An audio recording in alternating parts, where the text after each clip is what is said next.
Hey everybody, it's Jason Blaha here. Now that my two obligatory informative videos are done for the day, it's time to talk about current events in the online fitness community. And as you guys know, the other day I did a video discussing the Boogs, Eric Bugenhagen. And Eric actually chimed in. He chimed into the video.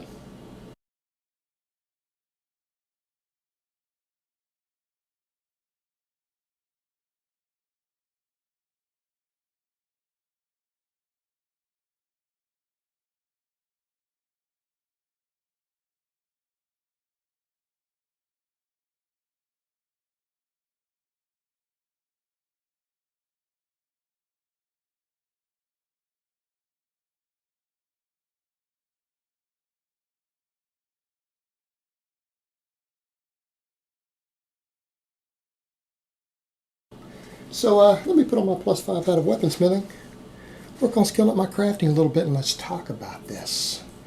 All right, guys, this is significant, and this is significant for a reason. And I'm going to state up front, you know, everyone noticed, and some people said, oh man, you guys actually had a conversation there, and no one insulted anyone. You behaved like men, and gave each other respect in the comments. Like he and I had a discussion there, and I screenshotted his first post there. And that is one of the things I like about the dude. That's why I think he's got a good channel, and that's why I think the guy knows what he's doing, is because this is someone who, obviously has a lot of experience, has actual formal background also in exercise science. But the thing is, he's willing to step up and be humble enough to say, hey, I've been wrong, and some stuff I was doing has contributed to injuries. It doesn't really work. I don't advise it. Even though it's something he has historically done and kind of enjoyed and everything, the ability to look at the weight of evidence and say, hey man, I was wrong. If everybody in YouTube fitness would do that, there'd be a lot better information out there. And you have to respect it. You have to respect when someone says, you know what, man, I looked at the information and I was wrong. And that's the funny thing, you'll get, when we do that here, you'll see that actually when people look, oh, these people are flip-flopping, it's a contradiction. No, our information evolves over time.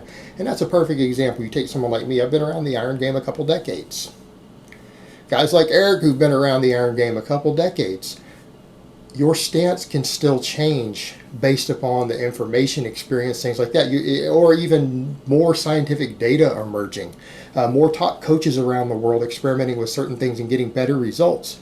And it might be contrary to something you used to believe. And when you look at that and say, you know what, maybe I wasn't fully right. People almost want to harp on that, don't they? They want to act like that's a negative thing. They want to treat it like it's a bad thing. Oh, this guy's he flip-flop. He's contradicting himself. No, guys, it's called evolving with the information and trying to continue to learn. Because I don't care how long you've been around all this stuff, you can always still learn something.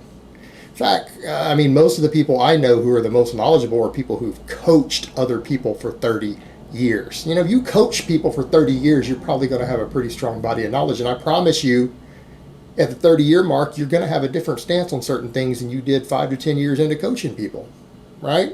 Because you're going to have a larger body of experience of working with athletes in the real world, and it will change your perspective. We have to grow and evolve. And I can respect that, because that's what he's saying. And people need to get the take home here. And it's important because a lot of people out there, multiple other channels, use the Boogs to say, look, he does all these heavy partials, they must be good. And then people have jumped over and started doing them, and now you got all these kids doing all this silly stuff. And the reality is, Eric's right. Not only do partials not only carry over to the big lifts, they don't even produce the same hypertrophy. And that needs to be the take-home message here. People need to let that sink in. Partials do not produce strength carryover always. They do not always, and oftentimes they don't produce strength carryover to full range of motion exercises. And there's a pretty big body of evidence that suggests, when you go look at stuff like Dr. Mike has put a lot of it out there, he's discussed it in detail, and they usually produce less muscle growth.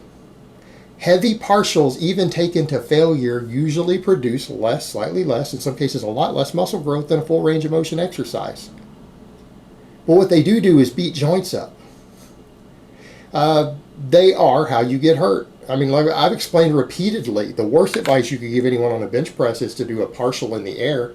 Now we can argue about certain people's anatomies and bar paths and things of maybe needing to slightly reduce a range of motion on a certain exercise for safety that they may not even have to do indefinitely. By the way, it may not even be a permanent fixture. There are cases of that, but people need to understand that those are specific cases. For the majority of people, just doing partials in some cases can lead to tears. In other cases, it just puts excessive strain on the joints. Since you get rack pulls. I mean, like a partial bench press just done in the air, that's going to subject you to pec tears. That's going to subject you to shoulder injuries. You should never do that. A lot of these above the knee rack pulls, a lot of these partials that people are doing on the deadlift that let some lift more weight, any of these deadlift variations, it simply damages your joints and things faster with no additional benefits. You know, people start coming up with silly stuff with big compounds like, well, I want to remove these muscles. Why? Are you trying to not grow? I mean, in what world, and I want people to think this through, in what world does finding a range of motion on a big compound movement that tries to take other muscles out of the exercise produce more muscle growth? It doesn't. Are you trying to get big or not? Are you guys trying to get big or not? Big lifts through long ranges of motion get you big. It isn't a difficult concept. Why would you want to remove muscles from an exercise?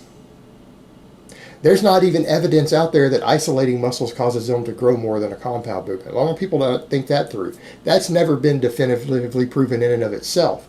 It's never been proven that curls make your biceps grow faster than weighted chin-ups. It's never been proven with any reasonable data extrapolated over time that tricep extensions make your triceps grow faster than bench press does at the same volume. Let that sink in. So when you look at it from that perspective, you're not gaining anything. All you're gaining with these is showing off, subjecting your joints to more damage and potentially less muscle growth. And when we start doing a lot of these partials, it's not just less muscle growth in the muscles you think you're taking out, it's less muscle growth in the muscles you might be trying to work.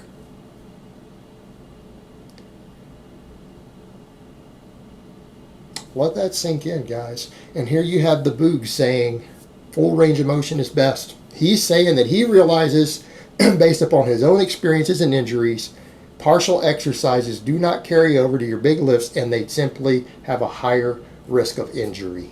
You get hurt easier. So essentially, people, when they're doing this stuff, they're taking a higher risk of injury, but getting less strength and less muscle mass to go with it. Why? So that people can ego lift and show off?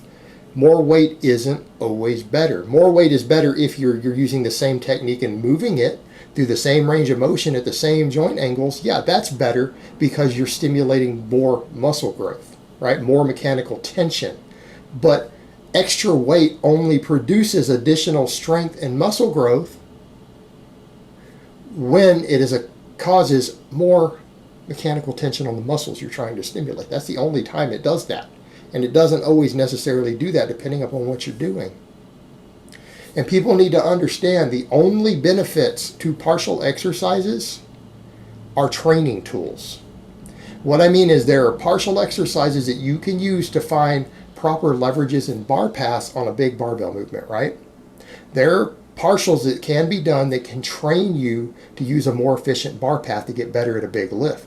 But that partial movement is just a training tool to teach you better technique.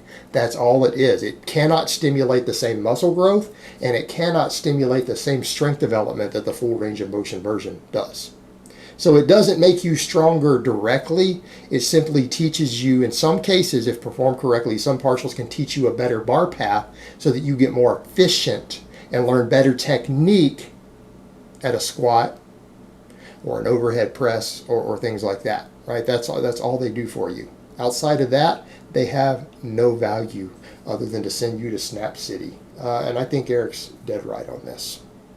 We agree. Well done, and I actually appreciate him right there publicly kind of giving his own stance based upon his experience and saying, I'm going to go away from this. That's how it should be. That's what we want to see from people who are teaching others. All right, guys, but that's really all I have to say on that today. I hope it's been informative. And I will talk to you guys next time.